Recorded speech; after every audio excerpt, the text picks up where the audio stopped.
Bismillah ar-Rahman ar-Rahim. Ayah number 8 of Surah Al-An'am. قال الله تعالى: وقالوا لولا أنزل عليه ملك ولو أنزلنا ملكا لقضي الأمر ثم لا ينظرون.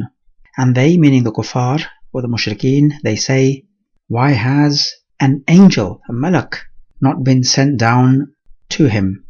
Allah Jalla wa Ala replies by saying, and even if we had sent down an angel, the matter would have been judged, meaning to say, they would be destroyed. And this is because that is the sunnah of Allah Jalla wa Ala. He sends down the angels to destroy a nation when they disbelieve. That is to say, if a nation asks for a specific ayah, and Allah Jalla wa Ala accedes to their request and gives them that very same specific ayah, then after that, if they disbelieve, their torment comes immediately. They are not given any respite. Okay, so reflecting on ayah number 8, we find that the kuffar believed in angels and they knew that angels are in the highness, in the heavens, because they wanted an angel to be sent down to the Prophet. Sometimes they would make this demand, sometimes they would say, why is this messenger a human like us? Why is he not an angel? And this shows their stubbornness, that they are demanding certain ayat as if you would demand a tailor-made suit just for you. We also take from this ayah the vital lesson about the ayatul iqtirah, which is a sign from Allah which you suggest should be given. If Allah Jalla wa Ala accedes to your request and then thereafter you disbelieve, He will immediately punish you. Whereas, if you were to disbelieve in His ayat, which you did not request, then He will at least give you some respite for you to fix up.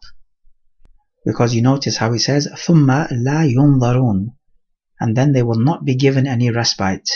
We also find the sunnah of Allah Jalla wa Ala in that He sends men, human beings, as messengers. So human beings are sent as messengers for human beings. If there were angels on earth, then there would be angels as messengers.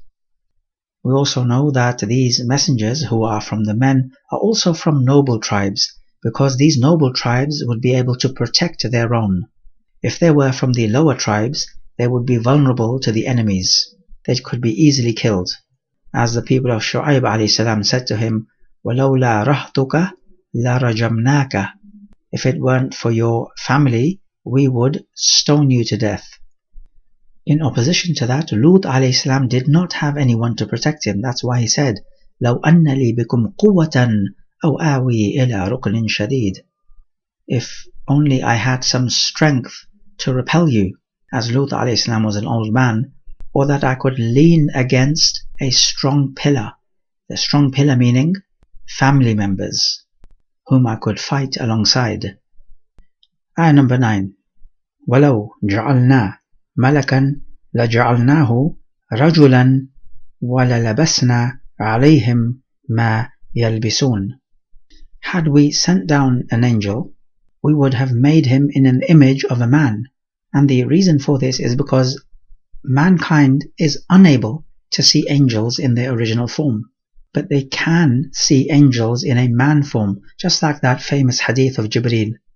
Similarly, how in Surah Sad, we are told that 2 angels came to Dawood alayhi salam in the form of men, seeking judgment, and also 2 angels came to Ibrahim alayhi salam in the form of men, and the angels coming to Lut alayhi salam in the form of men. And one time when the Prophet alayhi salam did see Jibreel in his true form, he fell down unconscious. And he says, وَلَلَبَسْنَا عَلَيْهِمْ, from labasa yalbisu, labsan, to confuse. We would have confused them in a matter which they have already covered with confusion. So that is to say, if a messenger was an angel, he would not be in the form of an angel, because people cannot grasp the vision of an angel in his true form. So he would be in the form of a man. And so we've come back full circle. They would say, you're not an angel, you're a man. And they would disbelieve in him either way, just like they disbelieve in the Prophet ﷺ. So sending down an angel would be of no use. So reflecting on ayah number 9, the main lesson to take is that sending down an angel would be of no use, because, as mentioned before, we come back full circle. Angels are sent to angels, and humans are sent to humans. Even when Jibreel was sent to the Prophet, he would be sent in the form of a man, in the form of the Sahabi Dihya al-Kalbi, who was a handsome man. Ayah number 10. وَلَقَدْ اسْتُهْزِئَ بِرُسُلٍ مِّن قَبْلِكَ فَحَاقَ بِالَّذِينَ سَخِرُوا مِنْهُمْ مَا كَانُوا بِهِ يَسْتَهْزِئُونَ. He says, indeed, messengers were mocked before you. استهزأ يستهزئ استهزاءً, to mock someone. But they were surrounded by the very thing they were mocking at. So this refers to the punishment. These people were saying, we are not going to be punished, and there is no such thing as Yawm al-Qiyamah. So when the punishment befell them, then they realized that the joke is actually on them. So reflecting on ayah number 10, we notice Allah Jalla wa Ala emphasizing His speech when He says, وَلَقَدْ. Why does Allah Jalla wa Ala need to emphasize His speech? Well, because the Quran obviously is in the Arabic language, and in the Arabic language it is right and proper form to emphasize your speech where that is needed, regardless of who the speaker is. Otherwise, we know that Allah Jalla wa Ala is the truest in His speech. He does not need to emphasize anything, but He does it because of stylistic reasons. As in the Arabic language, you emphasize your speech when talking about an important matter. We find that all messengers were mocked, and this is just something that the messengers have to cope with, and the kuffar who are stubborn are going to mock the messengers, and anyone who carries on delivering the message will indeed be mocked at. So this all requires patience. Why is Allah Jalla wa Ala telling the Prophet this? To grant him solace, to tell him, look, you are not the only one being mocked and being denied. All those messengers who came with the same message as you were also denied and mocked at. We also learn that initially the kuffar will be mocking, but in the end the mockery will be upon them, when the things they were denying will surround them. In other words, the punishment. Ayah number 11. قُلْ سِيرُوا فِي الْأَرْضِ ثُمَّ انظُرُوا كَيْفَ كَانَ عَاقِبَةُ الْمُكَذِّبِينَ.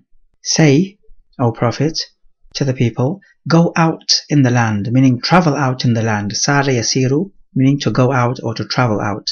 And then take a look at what was the aqibah, the consequences or the end of the beliers, meaning those who belied the truth. Now, there is a fine point here that some scholars have pointed out. The ayah says, ثُمَّ انظُرُوا, and then take a look. They say that this means that the order to go out traveling in the land is an order of permissibility, in that you are allowed to travel out in the land for trade purposes, as was commonly the case in those days. So the ayah is saying, go out and travel in the land for trade purposes, and when you're out there, take a look at what was the end of the beliers. So the traveling is not for the sake of taking a look at the end consequences of the disbelievers.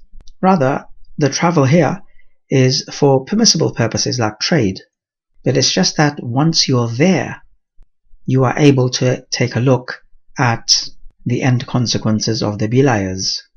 And reflecting on ayah number 11, we find from this ayah that it is permissible to go out through the land, and even to those places where the disbelievers were destroyed, but not for the sake of tourism, but rather for the sake of i'tibar, taking admonition. Similarly, how you would visit graves, so that you can remember your own death, and you can remember the akhirah.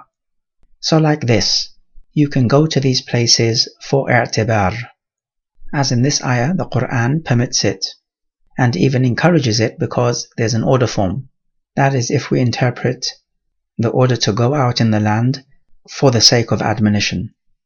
Otherwise, the Prophet did tell us, do not enter the places in which the people were destroyed by the punishment of Allah unless you are crying, lest a similar punishment should befall you. We also take from this ayah that takdhib, belying Allah Jalla wa Ala, leads to the punishment, because He tells us, look at what was the end result of those who belied. meaning to say they were destroyed. Where are they now? So it means takdhib leads to halak, as in destruction. هذا والله أعلم.